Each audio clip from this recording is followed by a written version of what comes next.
सबै सुर्खेतबाटै हो सर।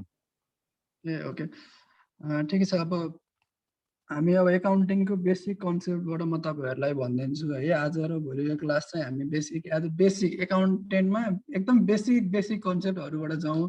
त्यसपछि बल्ल हामी एप्लाइड एकाउन्टेन्सी एन्ड ट्याक्सेसनको कन्सेप्टमा जाउँला। त्यसपछि प्र्याक्टिकल्ली कसरी गरिन्छ, भ्याटहरू भन्ने के हो, ट्याक्सहरूको कुराहरू कतिमा कति पर्सेन्ट लाग्छ भन्ने कुराहरू चाहिँ त्यसरी जाउँ। हुन्छ। अब म एकाउन्टिङ भनेको के हो त, के बुझ्नुहुन्छ तपाईँहरूले एकाउन्टिङ भनेको, त्यसमा बारेमा केही भनिदिनुहुन्छ तपाईँ? एकाउन्टिङ भनेको हजुर कुनै पनि व्यवसायमा चाहिँ वित्तीय क्रियाकलापको नाफा नोक्सान अनि दायित्व सम्पत्ति यिनीहरूको बारेमा बुझ्न सकिएला सामान्यतया। हजुर, एकाउन्टिङ राख्ने भनेको एज अ बिजनेस अर्गनाइजेसनमा चाहिँ एज अ उसको चाहिँ फाइनेन्सियल एक्टिभिटिज भनेको तपाईँको वित्तीय जुन कुरा भन्नुभयो नि, वित्तीयको कुरा, सबै कुरा फाइनेन्ससँग रिलेटेड कुराहरूलाई चाहिँ हामीले त्यसलाई के भन्छ एकाउन्टिङ गरेर राख्नुपर्छ भन्छौँ नि। यो चाहिँ बेसिक कुराहरू भयो। यो हामीले अब डेबिट क्रेडिट रुलहरू पढिसकेको हुन्छ नि त 11-12 ब्याचलर लेभलमा पनि। सुरुमा बिजनेसबाट जाउँ है। अब कुनै पनि गुड सर्भिसहरूसँग रिलेटेड कामहरू गर्छ भने चाहिँ त्यसलाई चाहिँ सुरुमा हामीले बिजनेस भनेर स्टार्ट गर्नुपर्ने हुन्छ। हजुर, बिजनेसको लागि बिजनेस गरेपछि हामीलाई एकाउन्टिङ कम्पलसरी भयो। तपाईँले यदि अब जस्तो कुनै सर्भिस सेक्टरको गर्नुभयो, तपाईँ अब भोलिको दिनमा गएर एउटा कुनै कन्सल्टेन्सी खोल्नुभयो अनि अथवा तपाईँले एउटा कुनै व्यवसाय गर्नुभयो होइन, जस्तो कुनै पसलहरू खोल्नुभयो, फ्याक्ट्रीहरू खोल्नुभयो भने जहाँ त एकाउन्टिङ युज हुने भयो एकदमै होइन। यो भयो एकाउन्टिङ कहाँ युज हुने कुरा। एकाउन्टिङमा हाम्रो मेन कन्सेप्ट के हुन्छ भनेपछि एकाउन्टिङ कन्सेप्ट भित्र के पर्छ त, हामीले एकाउन्टिङ कस्तो अर्गनाइजेसनमा राख्छौँ, के हुन्छ एकाउन्टिङमा भन्ने कुरा हुन्छ।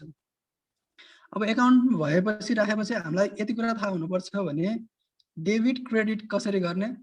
तपाईँले सँगसँगै यो कुराहरू चाहिँ टिपेर राख्नुभयो भने तपाईँलाई सजिलो हुन्छ। भोलिको दिनमा केही क्वेसनहरू गर्नु पर्यो भने सोध्न पनि हुन्छ है। एउटा कपी र पेन अगाडि लिएर राख्नु। अनि त्यसपछि अब फर्दर अगाडि बढ्दैनौँ है। जस्तो एकाउन्टिङमा हामीले बसेपछि हामीले के गर्नुपर्छ भनेपछि हामीले त्यो एकाउन्टसँग रिलेटेड कम्प्लिट रेकर्डहरू राख्नुपर्ने हुन्छ। तपाईँले कुनै सामान बेच्नुभयो, कतिवटा सामान किन्नुभयो, कुनै फर्निचर किन्नुभयो, कसैलाई पैसा दिनुपर्ने छ, कसैलाई लिनुपर्ने छ होइन। यो कुराहरू चाहिँ एकाउन्टिङले राख्नुपर्ने हुन्छ। एकाउन्टिङमा जहिले पनि 5वटा रुलहरू आउँछ है। यो अब नर्मल कुराबाट म एकदम बेसिकबाट गइरहेको छु अहिले, तपाईँको 9, 10, 11, 12हरूमा पढाउने कुराहरूबाट। तपाईँले अब यसमा चाहिँ के भयो भने 5वटा कुरा जहिले पनि याद गर्नुपर्ने हुन्छ।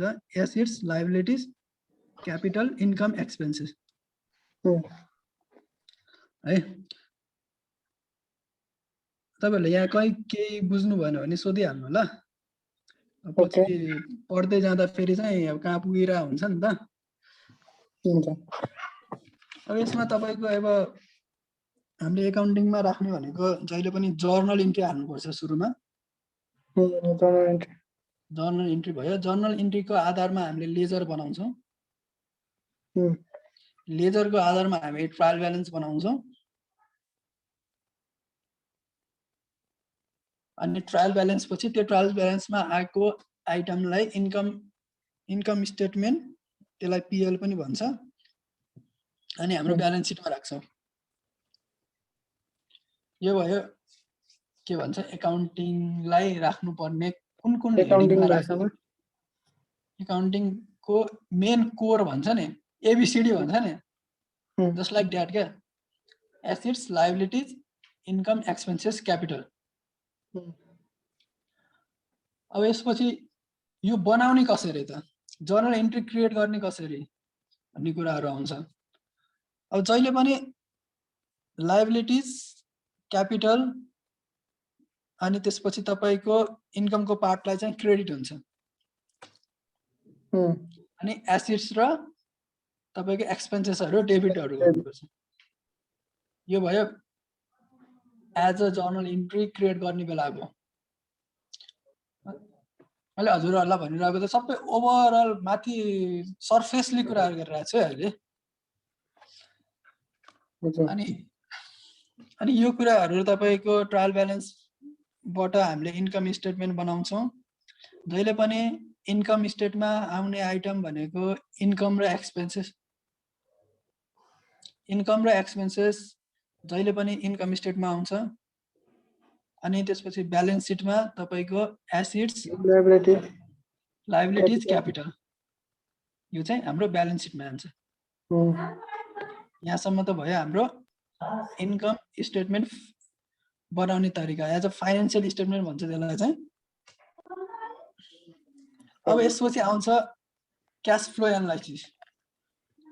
सर हजुरले स्क्रिन सेयर गर्नु भएको छैन र? हैन, मैले अहिले भनिरहेको कुराहरू चाहिँ एकदम बेसिक कन्सेप्टको कुराहरू गरिरहेको छु क्या। जस्तो यो हामीले पढ्न लागेको चाहिँ एप्लाइड एकाउन्टेन्सी एन्ड ट्याक्सेसन भन्ने पार्ट हो। तर यो गर्नलाई पनि हामीलाई बेसिक कुराहरू थाहा हुनु पर्यो नि त। हजुर एकदमै। अब हिजोको दिनमा हामी अलिकति भ्याटको कुराहरूमा छोएर काम गरिरहेको थियो नि त। तर यहाँ कस्तो भयो भने अलिकति बेसिकबाट पनि जाउँ न त सर भन्ने कुरा भयो। अनि त्यही भएर मैले एकदम बेसिक कुराहरूबाट सुरु गरिरहेको। अब तपाईँको एकाउन्टिङको इन्फर्मेसनहरू को लागि युज हुन्छ भन्छ। जस्तो अब इन्टरनल युजर, एक्सटर्नल युजर भन्ने कन्सेप्टहरू आउँछ। कस्तो सर बनाएको तपाईँले फाइनेन्सियल स्टेटमेन्ट बनाउनु भयो हैन। जस्तो तपाईँले ब्यालेन्स सिट बनाउनु भयो, इन्कम स्टेटमेन्ट बनाउनु भयो एज एकाउन्टेन्ट भएर। अब त्यो इन्कम स्टेटमेन्ट चाहिँ कसको लागि युजफुल हुन्छ त? तपाईले बनाएको इन्कम स्टेटमेन्ट तपाईँ मानौँ एउटा के भन्छ एउटा कम्पनीको एकाउन्टेन्ट हेड भएर बसिरहनु भएको छ हैन। तपाईले अब त्यसको चाहिँ फाइनेन्सियल स्टेटमेन्ट बनाउनु भयो। अब त्यो फाइनेन्सियल स्टेटमेन्टहरू अब कोले युज गर्ने, कोले हेरेर त्यसबाट आइडिया लिन सकिन्छ भन्ने कुराहरू हो के। जस्तो इन्टरनल युजर भनेको तपाईको त्यही भित्र अर्गनाइजेसनमा भएको मान्छेहरूले युज गर्छ। जस्तो तपाईले बनाएको कुराहरू तपाईको सेल्स टिमले युज गर्यो, तपाईको मार्केटिङ टिमले युज गर्यो, एचआर टिमले युज गर्यो भने चाहिँ त्यो चाहिँ इन्टरनलको पार्टमा भयो। एक्सटर्नल युजर भनेको तपाईले हरेक फाइनेन्सियल स्टेटमेन्ट बनाएपछि त्यो स्टेटमेन्टलाई हामीले सरकारलाई बुझाउनु पर्ने हुन्छ। अनि त्यो गभर्नमेन्टलाई बुझाउनु पर्ने हुन्छ। अब तपाईको शेयर होल्डरहरू हुन्छ अनि शेयर होल्डरलाई बुझाउनु पर्ने हुन्छ। यो चाहिँ यो पार्टहरू चाहिँ एक्सटर्नल युजरमा जान्छ क्या। तपाईहरुलाई बिल्स पेएबल भन्ने आइडिया छ? सर भन्दिनु न त्यसको बारेमा। Bills payable 1 minute.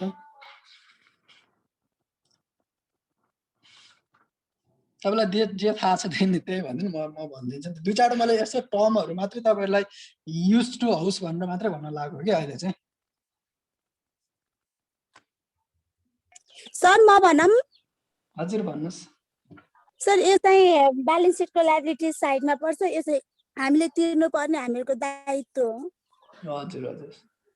Accounts payables, bills payables भन्ने आइटमहरू चाहिँ तपाईको लायबिलिटी साइडकै कुरा हो। मेन कुराहरू भनेको कस्तो हुन्छ भने तपाईले एउटा ट्रायल ब्यालेन्स हेर्दै हुनुहुन्छ एकाउन्टेन्ट भएर भनेपछि त्यो हरेक एउटा टर्महरू कुन ठाउँमा पर्छ भन्ने चाहिँ पहिला थाहा हुनुपर्ने हुन्छ क्या। जस्तो एउटा सानो वर्डहरू आइरहेको हुन्छ। जस्तो अब सन्डी क्रेडिटर्स, सन्डी डेटर्स, यस्तो वर्डहरू छ। यो चाहिँ कहाँ गएर बस्छ भन्ने चाहिँ पहिला थाहा हुनुपर्छ नि त हैन। यो कुराहरू चाहिँ थाहा भयो भने चाहिँ बल्ल प्रोपर एकाउन्टिङ कहाँनिर गएर सुइटेबल भइरहेछ भन्ने थाहा हुन्छ क्या। जस्तो यहाँ प्रायः जस्तो +2 मा एकाउन्ट पढेकै हुनुहुन्छ होला जहाँसम्म, +2 ब्याचलर लेभलमा हैन। अघि म एकजनासित कुरा गर्दै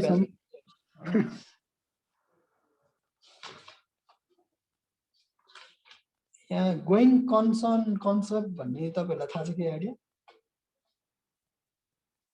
के भनेको सर यो कन्टिन्युअस प्रोसेस हो यसलाई यो जसरी लाइफ साइकल भन्छ नि त्यसरी नै यो कन्टिन्युअस लाइफ भरि चलिरहन्छ यो कहिले पनि स्टप हुँदैन सर गोइङ कन्सर्न आइडिया यसको रहेछ लिमिट तपाईँलाई।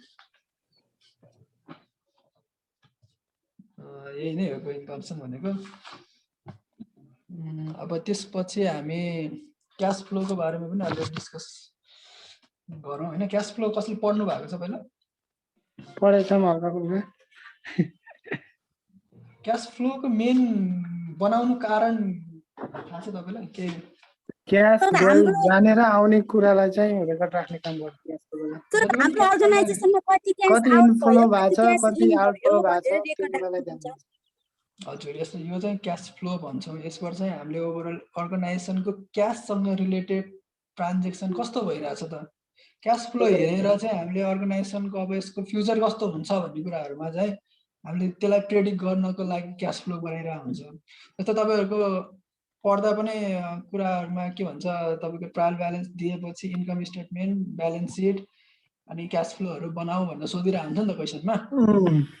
यो चाहिँ त्यो अब तपाईँको थ्योरी कसरी गर्ने भन्ने मेरो सिकाइरहेको हुन्छ। अब हामी आज प्र्याक्टिकल गएपछि हरेकको के इम्प्याक्ट पर्छ त, डिसिजन मेकिङ पार्टमा हाम्रो के इम्प्याक्ट पार्छ भन्ने कुराहरूमा चाहिँ हल्का डिस्कस गरौँ है। जस्तै एक्चुअली इन्कम स्टेटमेन्टको फर्मेटलाई सम्झिनु त सबैजनाले कोही आइडिया छ, कसैलाई छैन भने चाहिँ मलाई भनिहाल्नु है।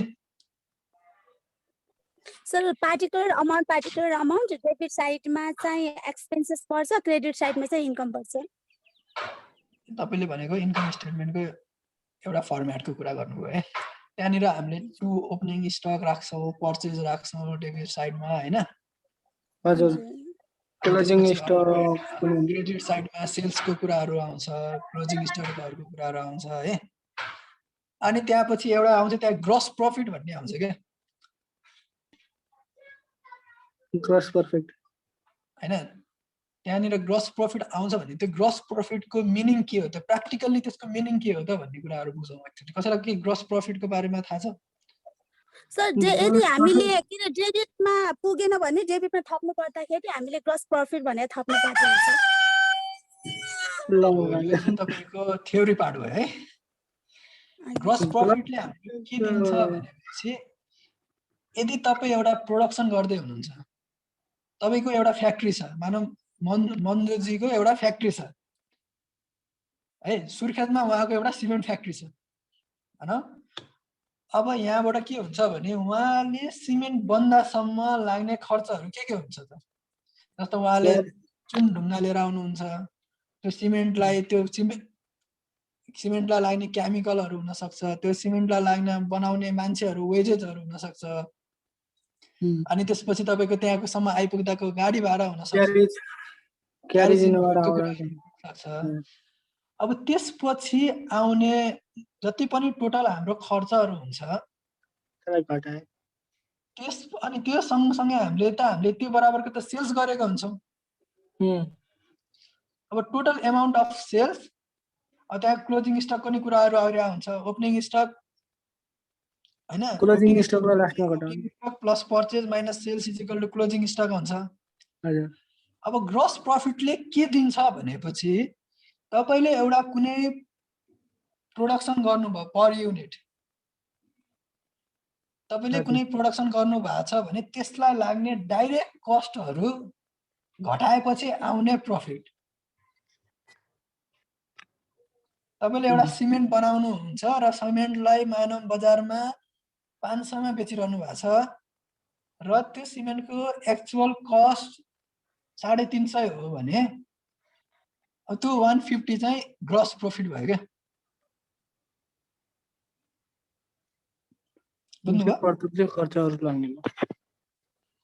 अब ग्रस प्रफिटमा एउटा भ्यालुएसन आएपछि त्यसमा लाग्ने अन्य खर्चहरू, जस्तो तपाईको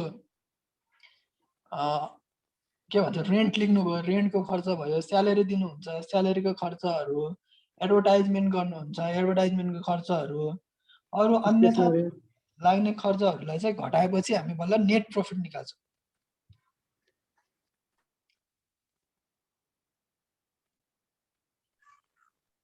यो चाहिँ इन्कम स्टेटमेन्टको पार्ट भयो है। इन्कम इन्कम स्टेटमेन्टबाट हामीले के निकाल्छ भने जति पनि इन्कम हुन्छ त्यसमा एक्सपेन्सेस घटाएर निकाल्ने प्रफिटलाई हामी नेट प्रफिट भन्छौँ। अब यो नेट प्रफिटलाई लगेर हामी कहाँ राख्छौँ? ब्यालेन्स सिटमा। इन्कम स्टेटमेन्टको पार्टमा केही कन्फ्युज छ सर हजुर? ग्रस प्रॉफिट र नेट प्रॉफिटको डिफरेन्स भनिदिनु न। ग्रस प्रफिट भनेको तपाईको के हुन्छ भने जति पनि अपरेटिङ एक्सपेन्सेस भन्छ क्या यसलाई। त्यो जुन सामान बनाउनको लागि तपाईले जे जति खर्चहरू हुन्छ त्यो डाइरेक्टली गर्ने खर्च। जस्तो तपाईले एउटा मानम बिस्कुट फ्याक्ट्री खोल्दै हुनुहुन्छ भने त्यो बिस्कुटलाई चाहिने मैदा अनि त्यो बिस्कुटलाई रन गर्नुपर्ने तपाईको वेजेस अनि त्यसपछि त्यसमा लाग्ने ट्रान्सपोर्टेसन, त्यहाँ त्यो मैदालाई गोदामसम्म ल्याउँदाखेरिको ट्रान्सपोर्टेसन खर्चहरू, यिनी सबै खर्चहरू घटाएपछि आउने जुन प्रफिट छ त्यसलाई हामी ग्रस प्रफिट भन्छौँ। ग्रस प्रफिट भनेको तपाईको जति पनि त्यो कस्ट अफ गुड्स सोल्ड भन्छ क्या त्यसलाई, हैन? सेल्स र कस्ट अफ गुड्स सोल्ड। तपाईको एउटा सामान 10 रुपैयाँमा बेच्नुहुन्छ र त्यो बनाउँदा फेरि 8 रुपैयाँ खर्च लाग्छ भने त्यो 2 रुपैयाँ खर्च जुन बाँकी रहेको छ त्यसलाई चाहिँ हामी ग्रस प्रफिट भन्छौँ क्या। हजुर। अब त्यो ग्रस प्रफिटबाट अब तपाईँ कम्पनी रन गर्न तपाईँ बिस्कुट मात्रै बनाएर त मैदा मात्रै ल्याएर त हुँदैन, कम्पनी त चलाउनु पर्यो। अब त्यहाँ तपाईले मान्छेहरू राखेर स्यालेरी दिनुपर्ने हुन्छ, त्यो अफिसको रेन्ट तिर्नुपर्ने हुन्छ, इलेक्ट्रिसिटी तिर्नुपर्ने हुनुपर्छ, एडभर्टाइज गर्नुपर्ने हुन्छ, अरु एक्स्ट्रा जति पनि एक्सपेन्सेस हुन्छ त्यो घटाएपछि आउने प्रफिटलाई चाहिँ नेट प्रफिट भन्छ के। बुझ्नु भयो मन्जु? हजुरले सोधे जस्तो लागिरहेको थियो मलाई। सर नेट प्रफिट के भन्नुभयो अरे फेरि एकचोटि भन्नु न। ग्रस प्रफिट सम्म कन्सेप्ट क्लियर हुनुभयो? हजुर। मलाई सोध्दै हुन्छ नेट प्रफिट भनेर कसले सोध्नु भयो अरे मलाई? सर मैले सोधेको एकचोटि फेरि भनिदिनु। नाम भन्दैन actually. Nisha Pandey sir. Okay निशाजी। ग्रस प्रफिट बुझ्नुभयो तपाईले? यस सर। ग्रस प्रफिट भनेको के एक्चुअली भन्दैन न? सर त्यो कुनै पनि अब त्यो सामानहरू सबै ल्याउँदाखेरि अब त्यो भएको खर्चहरू सबै डाइरेक्टली रूपमा भएको खर्चहरूलाई भन्नु सर। जति पनि खर्च भएको छ त्यसलाई घटाएर आउने। निशा चाउचाउ खानुहुन्छ तपाईँ? हजुर सर। तपाईको एउटा मानम च्याउचाउको फ्याक्ट्री छ है, इमेजिन गर्नु न तपाईको विनोद चौधरीको टाइपको एउटा च्याउचाउको फ्याक्ट्री छ। अब तपाईले के गर्नुभयो भने वर्षमा तपाईले 10,000 वटा च्याउचाउ बेच्नुभयो, ठिक छ? हजुर। 10 रुपैयाँको दरले बेच्नुभयो भने 1 लाखको च्याउचाउ बेच्नुभयो। यो चाहिँ हाम्रो सेल्स भयो, ठिक छ? Sales minus COGS। COGS भनेको कस्ट अफ गुड्स सोल्ड। त्यो भनेको opening plus purchase plus wages carriage inward minus closing stock गर्नुपर्ने। त्यो भनेको के भने एउटा प्याकेट च्याउचाउ बनाउँदा तपाईलाई लाग्ने त्यो जति पनि मैदा, त्यसमा लाग्ने केमिकल, बाहिरको प्याकेज, अनि मैदालाई गोदामसम्म ल्याउँदा फेरिको भाडा, अनि त्यो च्याउचाउ बनाउँदा तिर्नुपर्ने त्यहाँको मान्छेहरूलाई ज्याला हुन्छ नि, हो त्यो सबै घटाएपछि आउने एउटा प्रफिटको पार्टलाई चाहिँ ग्रस प्रफिट भयो। अब तपाईले त्यो च्याउचाउ बनाएर मात्रै त भएन, अब त्यसलाई बेच्नु पनि पर्यो। अब तपाईको त्यो 100 रुपैयाँ के भन्छ 1 लाखको च्याउचाउ बनाउँदा तपाईलाई मानम 20,000 रुपैयाँ ग्रस प्रफिट भइरहेको थियो। अब तपाईले त्यसबाट के गर्नुहुन्छ भने लाग्ने इलेक्ट्रिसिटीको पैसा, रेन्टको पैसा, अरु स्यालेरी, एडमिनिस्ट्रेसन एक्सपेन्सेसहरु, एडभर्टाइजमेन्टहरु, ट्रान्सपोर्टहरु सबै त्यसमा घटाउनुहुन्छ। त्यसपछि घटाएर आएको जति बाँकी रहेको पैसा हुन्छ त्यसलाई चाहिँ हामी नेट प्रफिट भन्छ के। बुझ्नु भयो निशाजी? अझै पनि बुझ्नु भएन भने फेरि म भनिदिन्छु। भन्नु त एक्चुअली नेट प्रफिटको कन्सेप्ट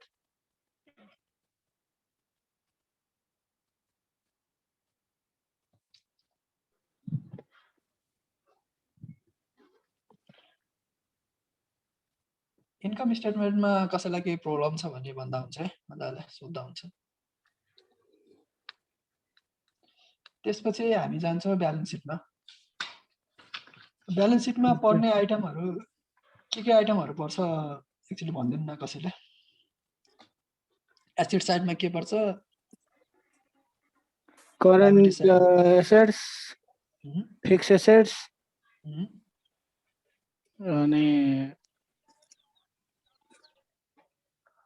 क्यासहरूको कुराहरू एसेट साइडमा पर्यो। जति पनि हाम्रो सम्पत्तिहरू हुन्छ त्यो सबै कुराहरू एसेट साइडमा पर्यो। अनि जति पनि हामीले तिर्नुपर्ने हुन्छ जस्तै क्यापिटल लायबिलिटिजहरुको पार्ट चाहिँ हाम्रो लायबिलिटिज एन्ड क्यापिटल साइडमा पर्यो। ब्यालेन्स सिटमा जहिले पनि दुईटा पार्ट हुन्छ है, एउटा एसेट साइड एउटा capital and liability side. Asset साइडमा फिक्स एसेट करेन्ट एसेट पर्छ। तपाईको करेन्ट एसेट्स भित्र पनि तपाईको cash bank, account receivable, prepaid expenses, marketable सेक्युरिटिजहरुको कुराहरू, इन्भेस्टमेन्ट, यिनीहरु कुराहरू चाहिँ सबै एसेट साइडमा पर्छ है। त्यस्तै गरेर लायबिलिटी साइडमा तपाईको capital, long term debt, short term debt, अनि जति पनि प्रॉफिट रिजर्भहरुको कुराहरू छ, क्रेडिटर्सहरुको कुराहरू छ, क्रेडिटर्सहरु सबै कुराहरू यो चाहिँ पर्छ तपाईको लायबिलिटिज एन्ड क्यापिटल साइडमा। ब्यालेन्स सिट बनाउनु भएको छ पहिला सबैजनाले? बनाउनु भएको छ है। अब ब्यालेन्स सिटमा पर्ने आइटमहरु जस्तो तपाईलाई मैले अकाउन्ट रिसिभेबल भनेर सोधे भने त्यो कुन साइडमा पर्छ? अकाउन्ट रिसिभेबल हजुर यो एसेट साइडमा। एसेट साइड्सको पनि तपाईको करेन्ट एसेट फिक्स एसेट भित्र करेन्ट एसेट है। ठीक छ। अनि तपाईको क्याशहरु? क्याश पनि current. Prepaid insurance current. Prepaid insurance किन करेन्टमा पर्छ? प्रिपेड इन्स्योरेन्स भन्ने कन्सेप्ट थाहा छ तपाईलाई प्रिपेड इन्स्योरेन्सको? प्रिपेड इन्स्योरेन्स पहिले नै प्रिपेड मतलब पहिले नै दिएको भन्ने हुन्छ के अरे? तपाईको इन्स्योरेन्स गर्नु भएको छ? नै गरेको छैन।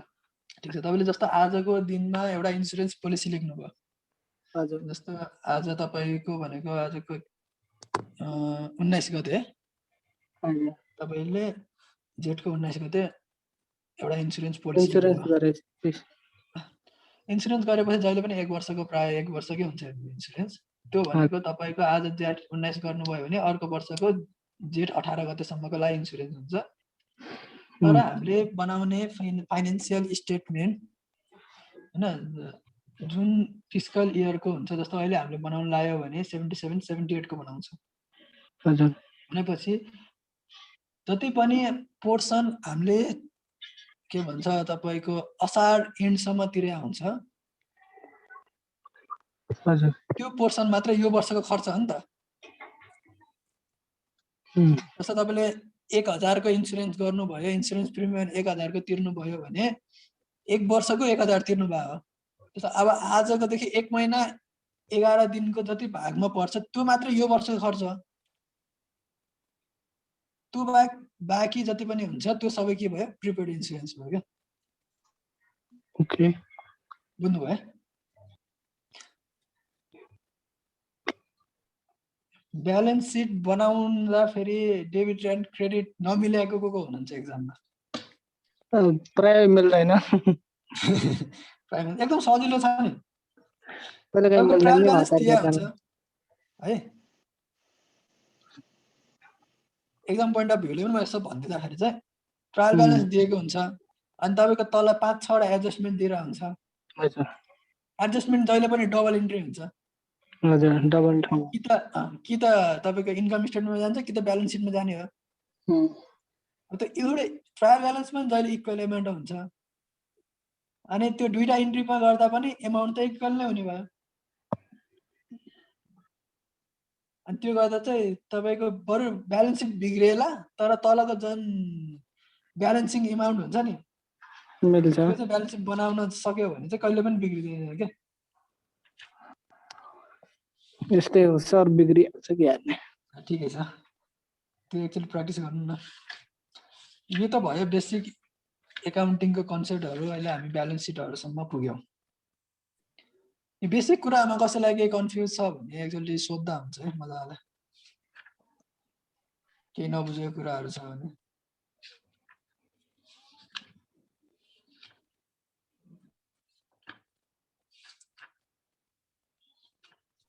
अनि के सर त्यो हाम्रो इक्जाममा जस्तो कि पहिला चाहिँ त्यो ट्रायल ब्यालेन्स दिया हुन्छ अनि त्यसपछि त्यहाँभित्रका कुराहरूलाई त्यो पिएल एकाउन्ट, पिएल एप्रोप्रिएसन गर्दै त्यस्तो खालको हुन्छ रे यो व्यवसायमा पनि? व्यवसायमा त्यो हुँदैन।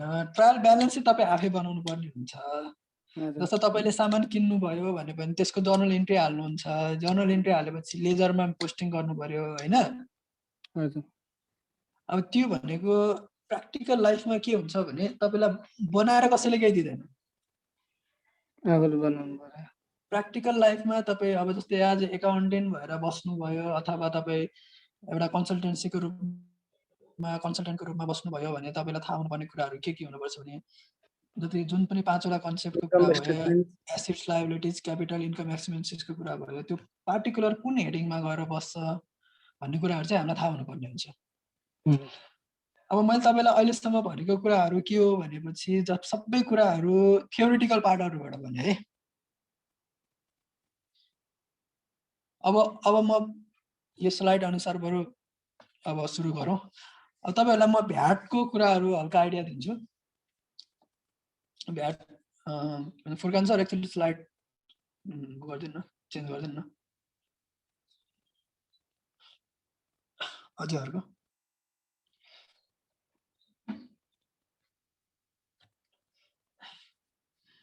अब हामी प्र्याक्टिकल्ली कुनै ठाउँमा एकाउन्टेन्ट भएर एकाउन्ट डिपार्टमेन्ट सम्हाल्दैछौँ भने हामीले जति पनि थ्योरिटिकल कुराहरू गरेको हुन्छ यी सबै कुराहरू प्र्याक्टिकल्ली गर्नुपर्ने हुन्छ। तपाईँलाई एउटा सेल्सको मान्छे आएर मेरो साइडबाट यति सेल्स भयो है भन्छ, अर्को प्रोडक्सनको मान्छे आएर मैले यति प्रोडक्ट गरेँ, अर्को स्टोरको मान्छे आउँछ त मेरो आज क्लोजिङ स्टक यो छ डिटेल भन्दा सबै आउने कुराहरू फाइनेन्ससँग रिलेटेड जहाँ पनि पैसा आउँछ त्यो सबै एकाउन्ट डिपार्टमेन्टमै गएर बस्ने हुन्छ।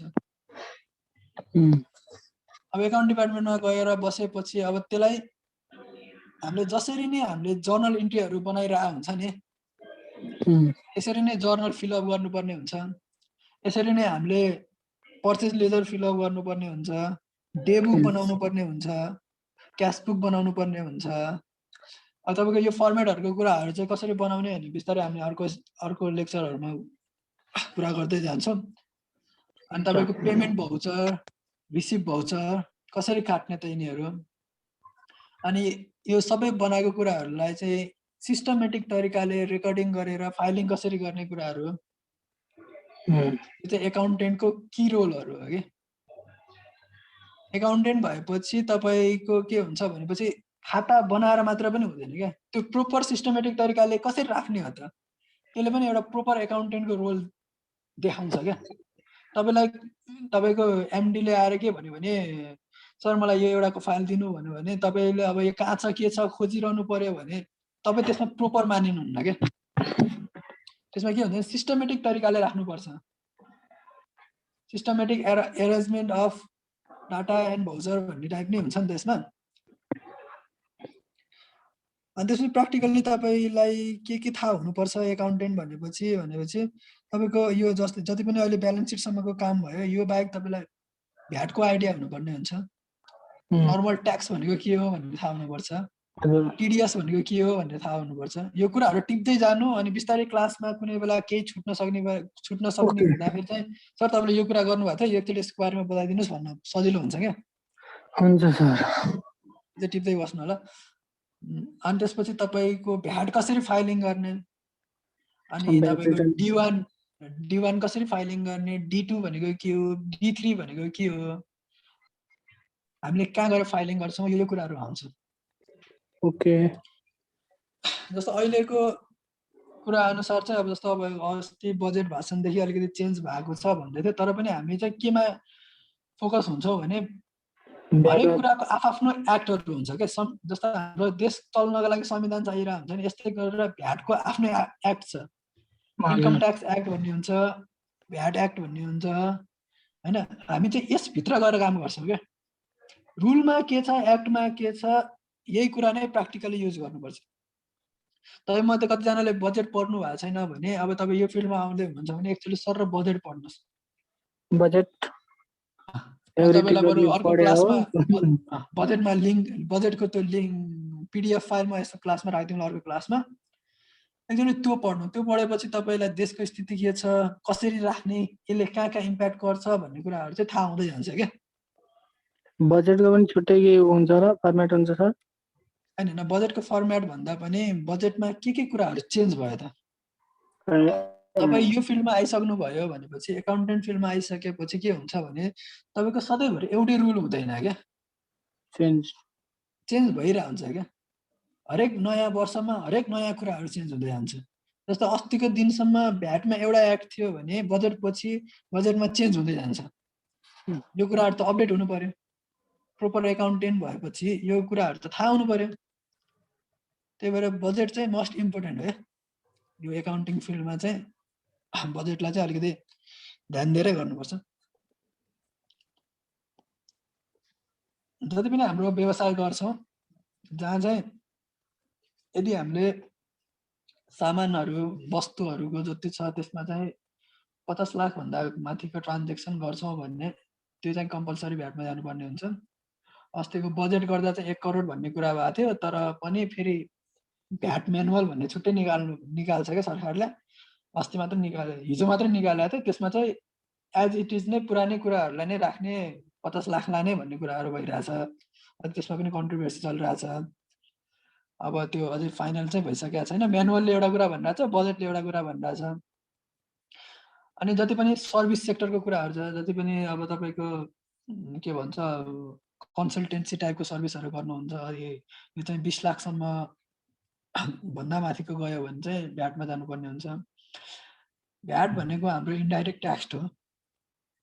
इन्डाइरेक्ट ट्याक्स भनेको के हुन्छ भनेपछि तपाईँले कुनै ट्याक्स चाहिँ एज अ कम्पनी भएर हेरियो भने कुनै ट्याक्स चाहिँ डाइरेक्टली तिर्ने होइन क्या।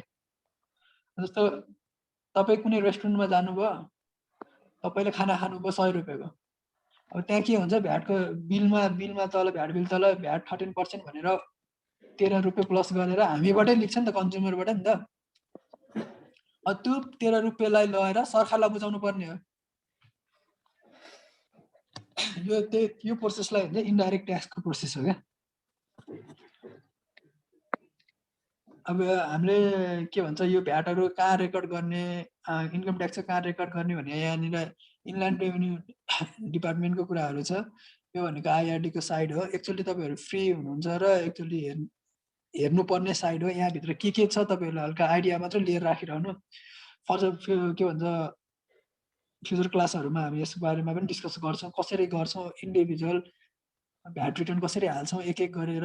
भ्याट के भन्छ खरिद खाताको कुरा, बिक्री खाताको कुराहरू अरू क्लासमा हामी गर्ने नै छौँ। फुर्कान सर अरू स्लाइड चेन्ज गर्दैन न।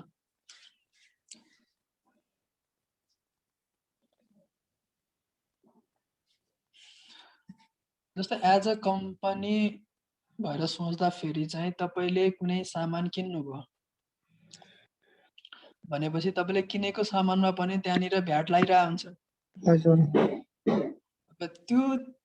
त्यो भ्याटको पैसा हामीले त्यो सामान किन्दाखेरि तिरिसकेका छौँ भने त्यसलाई हामी इनपुट भ्याट भन्छौँ। र हामीले सामान बेचेपछि कस्टमरबाट उठाएको पैसा हुन्छ त्यसलाई भन्छौँ आउटपुट ट्याक्स। अब त्यसको जति पनि डिफरेन्स हुन्छ त्यसलाई चाहिँ हामीले चाहिँ त्यो पैसा चाहिँ सरकारको खातामा राखिदिनु पर्ने हुन्छ। जस्तो तपाईँले एउटा सामान किन्नुभयो, मानम एउटा कुनै मोबाइल किन्नुभयो, तपाईँको एउटा मोबाइल पसल नै छ, तपाईँको सुर्खेतमा मोबाइल पसल छ, तपाईँ काठमाडौँ आउनुभयो, मोबाइल किन्नुभयो। जस्तो मानम तपाईँले 10 वटा मोबाइल किन्नुभयो भने जस्तो एउटा मोबाइलको 1000 रुपियाँ नै छ मानौँ, 10वटा मोबाइल किन्नुभयो भने तपाईँले 10,000 रुपियाँ तिर्नुहुन्छ, त्यसमा भ्याट हुन्छ 1300 रुपियाँ 13%ले।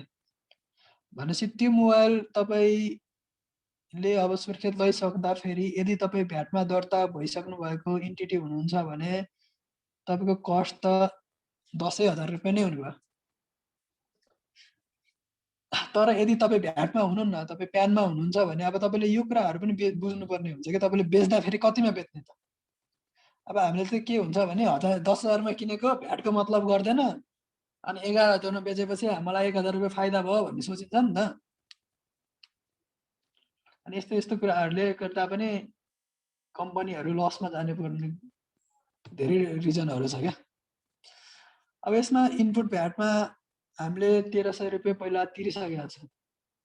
अब यही सामानलाई हामी 11,000 प्लस भ्याट लाएर बेच्छौँ भने अब त्यसमा आउने जति पनि डिफ्रेन्स फिगरहरू हुन्छ त्यो हामी क्याल्कुलेट गरेर हामीले सरकारको खातामा हालिदिन्छौँ है। यहाँनिर registered businessman are obliged to collect and remit VAT on their taxable transaction भनेको भ्याटमा रजिस्टर भएको बिजनेसम्यानले चाहिँ त्यसले त्यो सेल्स गरे बापतको भ्याट कलेक्ट गरेर त्यो पैसालाई चाहिँ सरकारको खातामा राखिदिनु पर्ने हुन्छ भन्ने कुराहरू हो। त्यति पनि इनपुट भ्याट र आउटपुट भ्याटको डिफ्रेन्स छ। त्यो चाहिँ हामी हरेक महिना सकिएको 25 गते भित्र आइआरडीमा गएर जम्मा गर्नुपर्ने हुन्छ। त्योभन्दा ढिलो भयो भने हामीलाई फाइन पेनाल्टीहरू लाग्न सक्छ। 1000 रुपैयाँ। यदि त्यो एउटा भ्याट रिटर्न मात्र राखेनौ भने 1000 रुपियाँको केस हो। अनि पैसा तिरेनौ भने त्यसमा फाइन र इन्ट्रेस्टको 15%, 10% एनुअल भन्ने कन्सेप्ट छ, त्यसरी तिर्नुपर्ने हुन्छ। यो भयो हामीले भ्याटको नर्मल कन्सेप्ट। भ्याट भनेको के हो, भ्याट हामीले कसरी यसको एकाउन्टिङ गर्छौँ, इनपुट भ्याट भनेको के हो, आउटपुट भ्याट भनेको के हो, त्यसमा बाँकी रहेको कुराहरूलाई चाहिँ कहाँ गएर तिर्नुपर्छ भन्ने कन्सेप्ट चाहिँ यो स्लाइडले दिन्छ। अनि के सर यो हामी जस्तै बजारमा सामान किन्न जान्छौँ हैन, अनि हामीले बिल त प्राप्त गर्छौँ तर भ्याट बिल प्राप्त गर्दैनौँ नि। अब तपाईँको भ्याटमा रजिस्टर भएको एन्टिटी छ भने उसले कम्पलसरी भ्याट बिल दिनुपर्ने हुन्छ। तपाईँको मानव हार्डवेयर गरिरहेछ, मोबाइल गरिरहेको छ, अब सर्टेन अरू बिजनेसहरू जस्तो रक्सी पसलहरूको केसहरूमा यस्तो यस्तो केसहरूमा चाहिँ कम्पलसरी भ्याट भन्ने थियो नि त रुल। यिनीहरूले चाहिँ भ्याट बिल इस्यु गर्नुपर्छ। एउटा हाम्रो कमजोरी के हो भने हामी पनि भ्याट बिल माग्दैनौँ क्या, बुझ्नुभयो। हामी पसलमा गएर सामान किन्छौँ तर बिल माग्ने चाहिँ हाम्रो पनि कन्सेप्ट छैन नि त। तपाईँ हामी जाँदा पनि हामीले बिल छोडेर आउँछौँ। त्यो भनेको हामीलाई नै घाटा हो क्या। हामीले तिरेको पैसा चाहिँ सरकारसम्म पुग्न पाउँदैन क्या यहाँबाट। तपाईँले भ्याट त तिरे भन्नुहुन्छ तर तपाईँले बिल लेख्नु भएन भने त त्यो पार्टीले त तिर्दिन पनि सक्छ, नतिर्न पनि सक्छ नि त। त हाम्रै फल्ट देखियो नि त। त्यही भएर सकेसम्म जे सामानहरू पनि किन्दा पनि बिल चाहिँ कम्पलसरी लेख्नुपर्ने हुन्छ। यो गर्दा पनि एउटा हाम्रो रेकर्डको लागि पनि भयो। हामीले एकाउन्टिङ सिकेपछि त्यो बिल हामीले ल्यायौँ भने चाहिँ त्यही अनुसार तिनीहरूले भ्याट तिर्छन् हो? हजुर, त्यो अनुसार तिर्नै पर्ने हुन्छ नि त, किनकि ओरिजिनल कपी त हामीसँग हुन्छ। यदि हामी बिल ल्याएनौँ भने उनीहरूले के गरिदिन्छ भनेपछि त्यसमा प्राइस कम गरेर थोरै एमाउन्टको भ्याटमा त तिर्न पनि त सक्यो नि त उसले त। भ्याटमा ल्यायो भने त महँगो पनि पर्ला त बिल ल्याएको भन्ने। अब पर्सनल युजले गर्दा त महँगो हो तर हाम्रै पैसा चाहिँ सरकारलाई गइरहेको हुन्छ। त्यो त हाम्रै विकासको लागि काम लाग्ने पैसा हो नि त। एउटा मान्छेले खानुभन्दा त बरु सरकारलाई दियो भने त सरकारले कतै न कतै त डेभलपमेन्टमा युज गर्छ नि त। यसो महँगो पर्न सक्छ किनकि 13% एक्स्ट्रा तिर्नु भनेको महँगो त महँगै हो। तर तपाईँ एउटा व्यवसाय गर्दै हुनुहुन्छ, तपाईँ भ्याटमा रजिस्ट्रेसन व्यवसाय हो भने चाहिँ त्यसलाई चाहिँ हामीले इनपुट ट्याक्सको रूपमा लिन सकिन्छ नि त। त्यो त हामी पछि क्लेम गर्न सक्छौँ नि त। हजुर केही भन्दै हुनुहुन्थ्यो नि कहिले? सर तर के हामीले 1000 भन्दा तलको सामान ल्यायौँ भने हामीलाई उनीहरूले फेरि भ्याट बिल दिँदैन नि त, प्यान बिलहरू दिँदैन, सादा बिलमा मात्रै दिन्छ। एउटा त कस्तो हुन्छ भने कन्सेप्ट के क्लियर हुनु पर्यो भने तपाईँ कुनै पनि व्यवसाय गर्दै हुनुहुन्छ, सायद तपाईँले धेरै सानो भन्दा सानो नै व्यवसाय गर्नुभयो भने पनि त्यो व्यवसाय रजिस्टर हुनुपर्ने हुन्छ। तपाईँको त्यो व्यवसाय आन्तरिक राजस्व विभागमा रजिस्टर हुनुपर्ने हुन्छ है। फर्स्ट कन्सेप्ट त यो क्लियर दर्ता गर्नुपर्छ। यदि कुनै व्यवसाय दर्ता भएको छैन भने त्यो इलिगल हो, नियम विपरीत हो है। अनि जति पनि व्यवसाय दर्ता भएको हुन्छ अनि त्यसलाई चाहिँ तपाईँको एउटा युनिक कोड दिएको हुन्छ क्या, त्यसलाई भन्छ हामी प्यान नम्बर। जति पनि व्यवसायहरू दर्ता गर्नुहुन्छ सानो भन्दा सानो नै गर्नु न, जस्तो तपाईँले सानो एमाउन्टको गर्नुभयो भने त्यसको पनि प्यान नम्बर पाउनुहुन्छ। र प्यान नम्बर दर्ता भएको बिजनेसले आफ्नो प्यान नम्बर सहितको बिल इस्यु गर्नुपर्ने नै हुन्छ। गरिएन भने राज्यको नियम अनुसार जरिमाना तिर्नुपर्ने हुन्छ क्या। बुझ्नुभयो? त्यही भएर तपाईँहरू एउटा सानो चाउचाउै किन्न गए पनि सकेसम्म बिल माग्नुपर्ने हुन्छ। होइन बिल माग्नु भयो भने पो प्रोपर रेकर्ड भयो नि त। जस्तो तपाईँको तर प्रायोरिटी दिँदैनन् नि बिल है। प्रायले दिँदैन, तर माग्यो भने नदिने पनि कमै हुन्छ। जस्तो तपाईँको अब अहिले काठमाडौँको केसमा हेऱ्यो भने तपाईँको बिल दिएन भने उस्तै परे कुनै मान्छेले पुलिसलाई कम्प्लेन गर्यो भने उति फेरि आएर पसलै बन्द गर्ने केस हुन्छ क्या। भनेको त्यतिसम्मको स्ट्रिक हुँदैछ क्या। एक्जाम्पलहरू दिँदाखेरि जहाँ पनि बिल सिस्टम हुन्छ, जहाँ पनि क्रेडिट कार्डबाट इस्यु गर्ने हुन्छ होइन। अब जस्तो हामीले ह्यान्ड टु ह्यान्ड क्यास दिएर पो त्यो भएर, यदि हामीले मोबाइल ब्याङ्किङ गरेको छ, क्युआर कोडबाट तिरेको छ भन्दा त्यसको त रेकर्ड हुन्छ नि त। त्यो भएर बिस्तारै बिस्तारै तपाईँको क्यासलेस बनाउन लागेको पनि यही कारणले हो क्या। यो गर्दाखेरि सरकारको रेभेन्यूहरू बढ्छ, ट्याक्सहरू बढ्छ।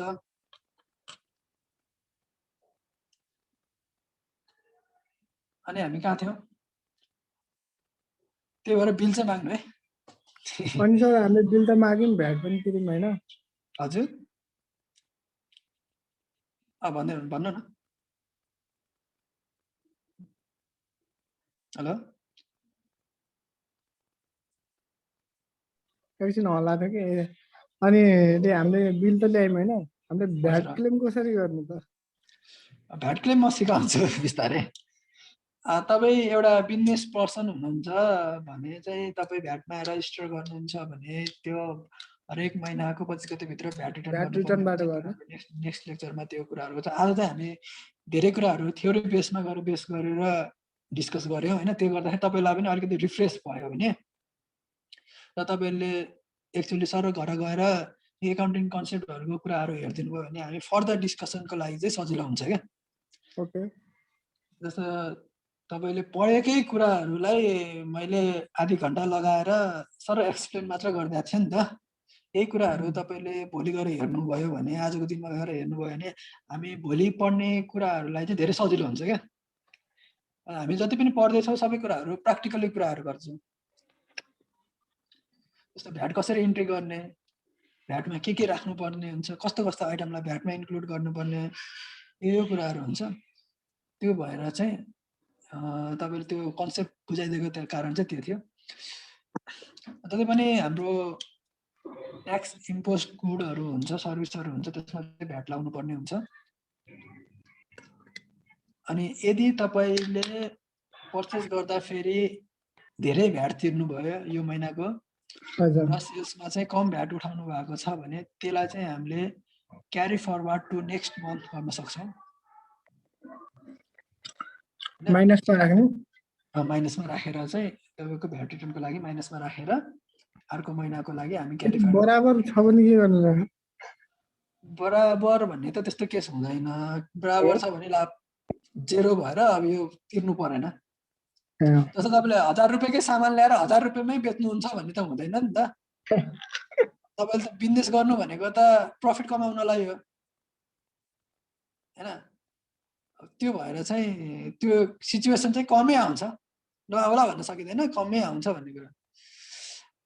अनि जहिले पनि भ्याट चाहिँ हाम्रो कम्पनीको लागि कस्ट, पार्ट अफ कस्ट होइन है, यो चाहिँ बुझ्नुपर्छ। भ्याट तिर्यो भनेपछि यो चाहिँ मैले एडिसनल पैसा तिरेँ भन्ने चाहिँ सोच्नु हुँदैन एज अ कम्पनीको रूपले गर्यो भने। क्लेम गर्न मिल्छ त्यो पैसाहरू चाहिँ क्लेम गर्न पाउने हुँदाखेरि त्यसलाई तर दायित्व कुनै जति पनि दिनु अर्गनाइजेसन भयो। भ्याटमा रजिस्टर छैन भने चाहिँ त्यसको लागि चाहिँ कस्ट नै हो। यो भयो भ्याटको कन्सेप्टहरू। यसमा कसैलाई केही छ?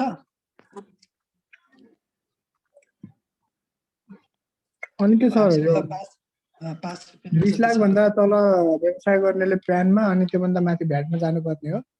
हजुर, जति ठुलो कारोबार भयो सर्भिसको लागि है। यदि तपाईले गुड्सहरू बेच्नुहुन्छ भने चाहिँ 50 लाखको लिमिट छ। जस्तै तपाईले एउटा कुनै कन्सल्टेन्सी खोलिरहनु भएको छ, जस्तै तपाईले इन्जिनियरिङ कन्सल्टेन्टको कामहरू गरिरहनु भएको छ, जति पनि सर्भिस दिनुहुन्छ त्यसको लागि चाहिँ 20 लाख। अनि त्यो भन्दा माथि जानु पर्यो भने चाहिँ भ्याटमा जानुपर्ने हुन्छ। त्यो 20 लाखसम्मको लागि हामी D1 भन्ने एउटा फर्म हुन्छ, D1 पनि कुरा गर्छौँ हामी। D1 कसरी भर्ने, D1 मा के इन्क्लुडेडहरू हुन्छ भन्ने कुराहरू चाहिँ हामी गर्छौँ। सर यो भ्याटमा र प्यानमा के डिफरेन्स छ? भ्याटमा र प्यानमा भनेको कस्तो हुन्छ भने जुनै पनि अर्गनाइजेसन रजिस्टर भएपछि प्यान नम्बर चाहिँ लेख्नु पर्यो हैन। अब त्यो कम्पनीले यदि 50 लाख भन्दा माथिको ट्रान्जेक्सन गर्छ भने त्यो चाहिँ कम्पलसरी भ्याटमा जानुपर्ने हुन्छ क्या। त्यो भनेको हायर जसले बिजनेसहरू बढी गर्छ उनीहरूलाई चाहिँ कम्पलसरी भ्याटमा जानुपर्ने हुन्छ। भ्याटमा गएपछि तपाईँको हरेक महिना यो खरिद खाता, बिक्री खाताको कन्सेप्टहरू, भ्याट रिटर्नको कन्सेप्टहरू आउँछ। यो भनेको साना व्यवसाय गर्नेलाई एउटा सरकारले तपाईले 50 लाखसम्मको कारोबार गर्नुहुन्छ भने एउटा सर्टेन एमाउन्ट तिर्नुहोस्, तपाईले व्यवसाय गर्नुहोस् भन्ने हुन्छ। जस्तो अहिलेको केसमा 7500, 4500, 2500 हेरी किन छ भने तपाईले 50 लाखसम्मको ट्रान्जेक्सन गर्नुहुन्छ भने तपाईले 7500 महिनाको वर्षको राजस्व तिर्नुभयो भने तपाईको कम्पनी स्मुथली रन हुन पायो क्या। तर यदि तपाईले भ्याटमा जानुभयो भने त्यसमा अब अलिकति बर्डन हुन्छ क्या।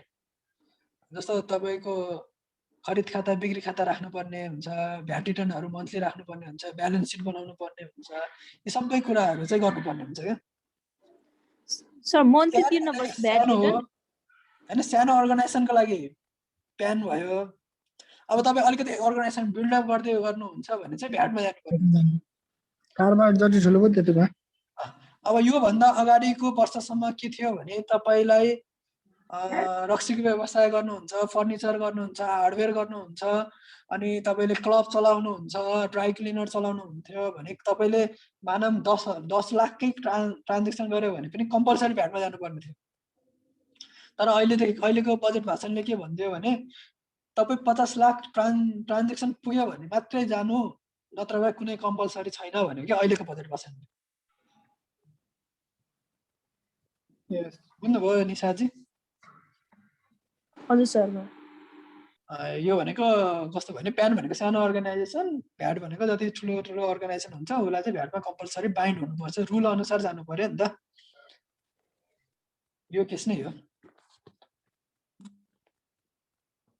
भ्याटको अब भ्याट रजिस्ट्रेसन कहाँ गर्ने भनेको तपाईँको आन्तरिक राजस्व विभागमा गएर गर्नुपर्ने हुन्छ। जति पनि व्यवसाय दर्ता गर्नुपर्ने अहिले चाहिँ तपाईँको के हुन्छ भनेपछि एउटा तपाईँ व्यवसाय गर्ने सोच हुनुहुन्छ भने तपाईँको नगरपालिका, गाउँपालिकामा गएर रजिस्ट्रेसन गर्नुपर्ने हुन्छ। यदि तपाईँको अब घरेलु वाणिज्यहरूमा नि दर्ता गर्नु पर्यो र बल्ल तपाईँको ट्याक्स अफिसमा गएर त्यहाँ एउटा तपाईँको के भन्छ रजिस्ट्रेसन गर्ने फर्म हुन्छ। त्यसलाई त्यसमा सबै डिटेलहरू भरेर कस्तो खालको कारोबार गर्दै हुनुहुन्छ, कहाँ गर्दै हुनुहुन्छ हैन, त्यसमा तपाईँको मुख्य व्यक्ति को हो, अनि त्यो सबै कुराहरू खुलाएपछि त्यहाँ गएपछि हामीले रजिस्टर गरेपछि एउटा प्यान कार्डको फर्मेट पाउँछौँ। अनि त्यसपछि हामी बल्ल व्यवसाय सुरु गर्नु पाउँछ लिगल्ली हामी त्यसपछि चाहिँ व्यवसाय सुरु गर्छौँ। त्योभन्दा अगाडि व्यवसाय सुरु गर्नु भनेको हामीले कुनै पनि खर्चहरू दाबी गर्न पाउँदैनौँ। त्योभन्दा अगाडिको जति खर्चहरू छ सबै भोइड हुन्छ। हामी जहिले पनि कम्पनी रजिस्ट्रेसन गरेपछिको खर्चहरूलाई चाहिँ भ्यालिड गर्न सक्छौँ अनि त्यसपछि स्मुथली रन गर्न पायो कि कम्पनी। यो भयो भ्याट रजिस्ट्रेसनको पार्ट। यदि कसैले सो इच्छा भोलिन्टरी रजिस्ट्रेसन भन्ने पनि कन्सेप्ट हुन्छ। अब कुनै कुनै केसमा चाहिँ तपाईँको जोइन्ट भेन्चरको कामहरू गर्नु पर्यो, अब कुनै एक्जिबिसनमा गएर काम गर्नु पर्यो, अब कुनै प्रदर्शनी यताउतिमा यस्तोमा गएर भ्याटेबल आइटम गर्नु पर्यो भने चाहिँ त्यहाँको आन्तरिक राजस्वमा गएर चाहिँ भोलिन्टर रजिस्ट्रेसन भन्ने पनि एउटा सिस्टम छ, त्यो गर्न सकिन्छ।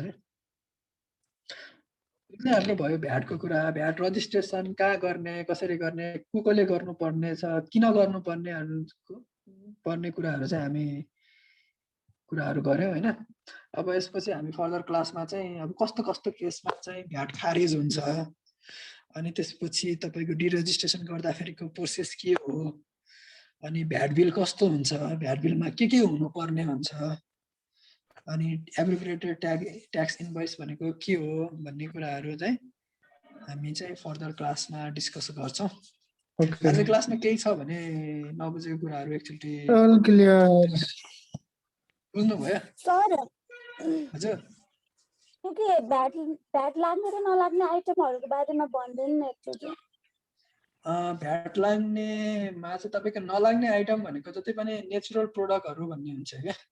तपाईँको चामलहरूमा लाग्दैन, अनि तपाईँको ड्रिङ्किङ वाटर सप्लाईहरूको कुराहरू हुन्छ। त्यसको एउटा टेबल नै हुन्छ, हरेक महिना हरेक वर्ष चाहिँ बजेट भाषणमा चाहिँ त्यो रिभाइज भइरहेको हुन्छ क्या। अनि जति पनि भ्याटेबल आइटम भन्ने जति पनि गुड्सहरू हुन्छ जुन चाहिँ हाम्रो नेचुरल्ली नआउने कुराहरू क्या, रिफाइन गरिन्छ नि, यो कुराहरूमा लगभग सबैमा भ्याट लाग्ने हुन्छ।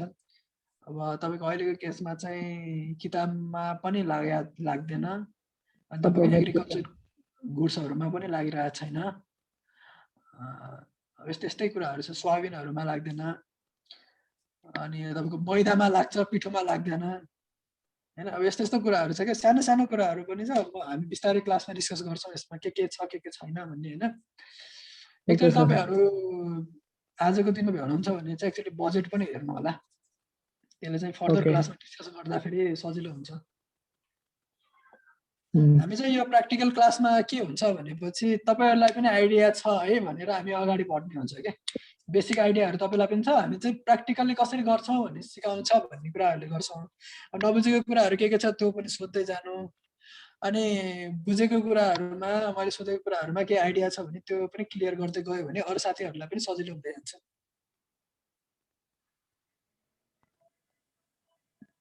केही छैन भने आजको क्लासलाई लिभ गर्दा हुन्छ है। हस्, थ्याङ्क यू सबैलाई। Have a good day. Stay safe, सबैजना सेफ बस्नु होला।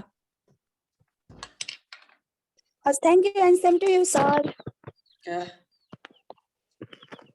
Thank you sir.